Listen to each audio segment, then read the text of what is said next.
for the wedding, it's probably not a surprise that, of the three, one was between two women and one between two men.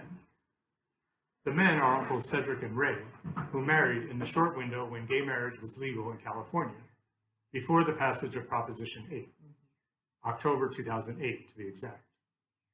The ceremony took place in San Francisco City Hall under the rotunda, with about half a dozen guests present.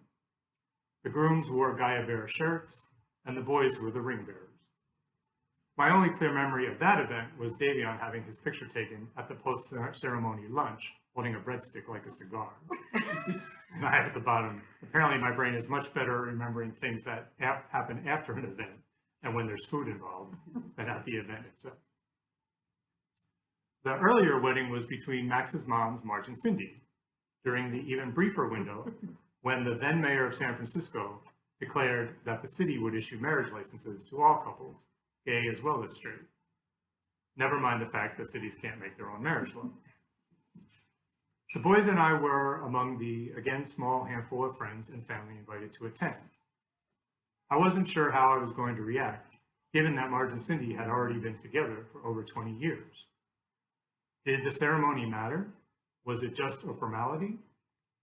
But once again, under the San Francisco City Hall rotunda, as the couple exchanged vows, I was overwhelmed by how moved I was at the ritual and the pledge. My clearest memory of this event had nothing to do with food. When the boys and I arrived, Max met us at the door. He must have been about 17 at the time. I was older than that.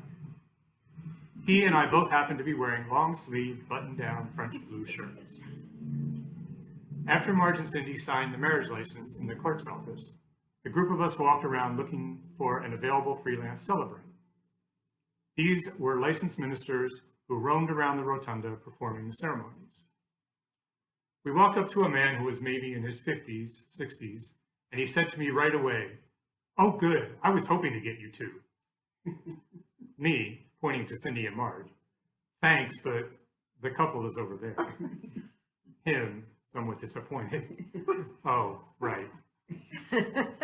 Turns out he assumed, seeing matching Max and me walking in with the kids, that we were the ones getting married. As we found out later, he was the first gay man in San Francisco to adopt back in the 1970s. So marrying this supposed couple of adoptive gay parents was going to be a thrill for him. Never mind the 20-year age gap between the supposed betrothed.